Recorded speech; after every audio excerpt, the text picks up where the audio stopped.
Bueno, entonces el problema dice así: considérese una caja triangular cerrada en reposo dentro de un campo eléctrico horizontal con una magnitud de 7.8 por 10 a la 4 newtons sobre coulomb, como se muestra en la figura 24.4.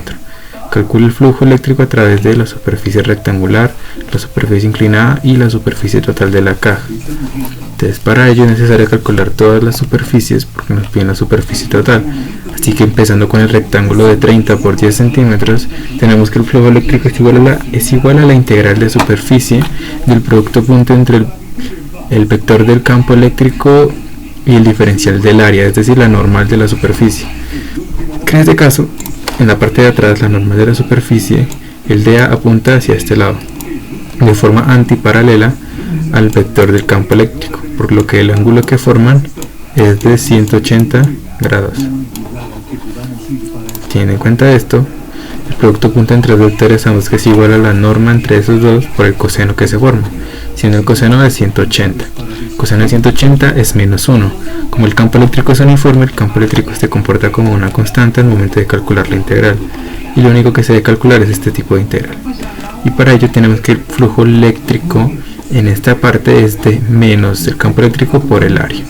El área sería de 0.3 por 0.1, y al realizar estas operaciones sabemos que el flujo eléctrico es de menos 2340. En sí, el flujo eléctrico no es un vector, es un escalar, pero el resultado negativo nos puede dar la idea de que de realizar una convención entre porque el flujo eléctrico son la cantidad de líneas que entran en determinada área.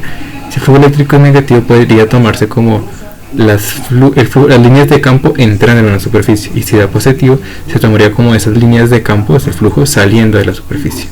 En este caso está entrando. Ahora, para los triángulos rectángulos, tenemos que el campo eléctrico pues va siempre con su sentido ya establecido, pero el diferencial del área, es decir, la normal que es perpendicular a la superficie, es a su vez perpendicular al campo eléctrico. Por ende, cuando se calcule el coseno, al aplicar la fórmula del coseno, vemos que va a ser el coseno de 90 grados y su resultado será de 0.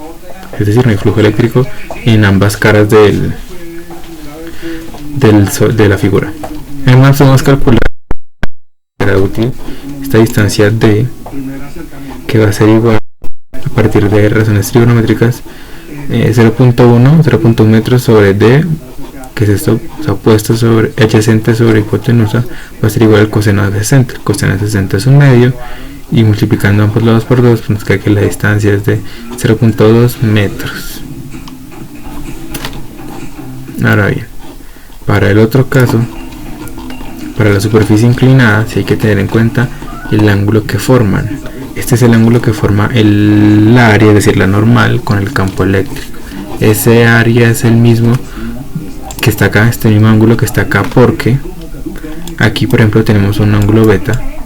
Se sabe que ese ángulo beta va a ser igual a 90 menos el ángulo teta, porque es un triángulo rectángulo. Entonces la suma de estos dos sería 90 grados. Entonces, por alternos internos, sabemos que esto también va a ser igual a beta, pero sabemos que todo esto a su vez va a ser 90 grados, así que esto va a terminar siendo 90 menos beta, es decir, va a ser teta. Bien, pues verificando que esto es así, entonces el flujo eléctrico va a ser la integral de la norma de los dos vectores por el coseno de 60. Entonces el flujo eléctrico va a ser campo eléctrico por el área sobre 2. En este caso, la medida del área serán los 0.3 que se obtienen acá, los 0.3 por lo que obtuvimos acá de la razón trigonométrica, que fue 0.2. Al multiplicar esto se obtiene el área, y realizando los cálculos restantes tenemos que el flujo eléctrico en esa superficie es de 2340 newton por metro cuadrado sobre coulomb. Para la cara inferior, nuevamente aquí se puede observar que para la cara inferior la normal, o sea, el diferencial es perpendicular al campo eléctrico, o sea que el coseno es de 90 por campo eléctrico. Así pues, que el flujo neto va a ser la suma de todos esos flujos de cada cara. Entonces, al sumarlos obtenemos que el flujo neto es de 0 newtons por metro cuadrado sobre coulomb.